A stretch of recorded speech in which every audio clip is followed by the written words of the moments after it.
Welcome to another chilling story, this time about Daniel Marsh, who appeared to be an ordinary teenager. He attended Davis Senior High School in Davis, California, and was seen as a quiet and introspective young man. However, behind this facade of normality, there were disturbing signs of his inclination for violence. Daniel Marsh, a 15-year-old teenager who resided in the city of Davis, California, seemed like an ordinary young person at first glance. He attended Davis Senior High School, had friends, and appeared to be following a normal life path. However, beneath this facade of normality, a dark side that no one could have imagined was hidden. The story unfolded on the night of April 14, 2013, when Daniel Marsh decided to commit an act that would traumatize his community. He chose as his targets Oliver Northup, an 87-year-old war veteran, and his wife Claudia Maupin, who was 76 years old.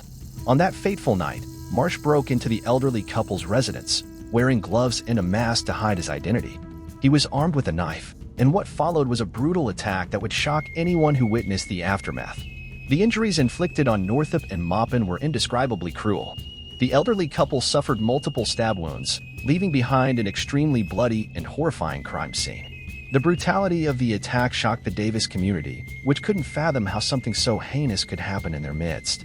What made this crime even more perplexing was the complete lack of an apparent motive. Marsh had no apparent connection to the victims, making the attack seem seemingly random and leaving the community stunned and terrified. As a result, a sense of insecurity spread, with people wondering if a remorseless killer was still at large. As the investigations progressed, investigators began to unravel a disturbing pattern in Daniel Marsh's life. He was known for his morbid obsession with murder and violence, spending hours on online forums where discussions about violent crimes were common.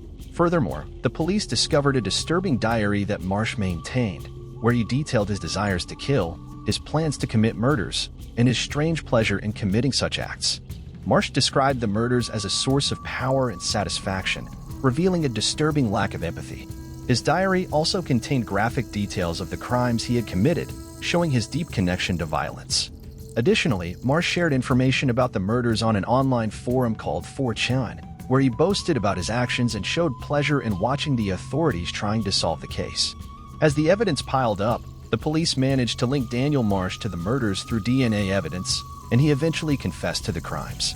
His confession revealed even more shocking details about the brutality of the murders, with Marsh describing how he had chosen Northup and Maupin's house randomly, invaded the place, and committed the murders deliberately and sadistically. In court, Daniel Marsh was tried and convicted of first-degree murder. Given the extreme brutality of the murders and his complete lack of remorse, he was sentenced to life in prison without the possibility of parole. His case shook the Davis community and left a permanent scar, while raising deep questions about the nature of psychopathy and violence, especially when manifested by such young individuals.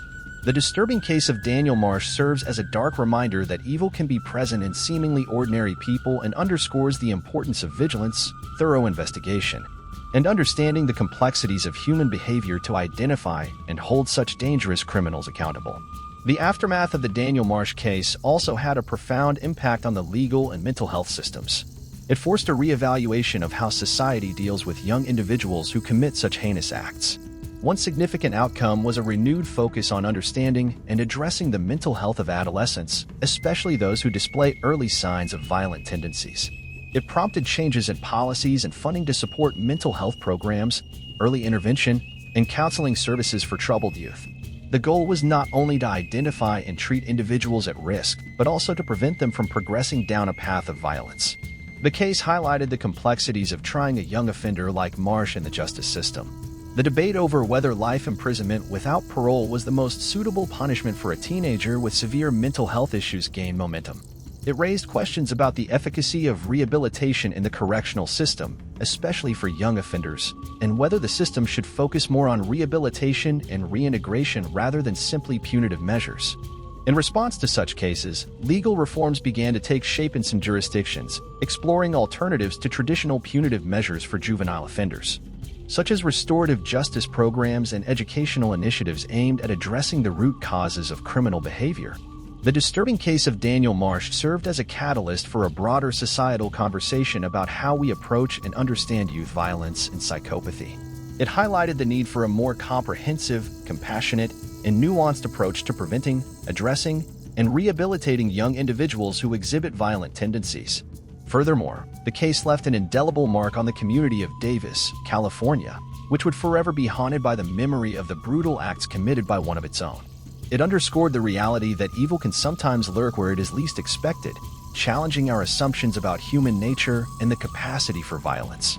In conclusion, the case of Daniel Marsh was a wake-up call for society, prompting us to reevaluate our approach to youth violence and mental health, as well as the effectiveness of the justice system in dealing with young offenders. It served as a stark reminder that understanding and addressing the darkness that can reside within individuals is a complex and ongoing endeavor, requiring a thoughtful and multifaceted response. And there, what did you think of this story? Leave your comments, and I will respond. Don't forget to subscribe to the channel and hit the like button. Until the next video.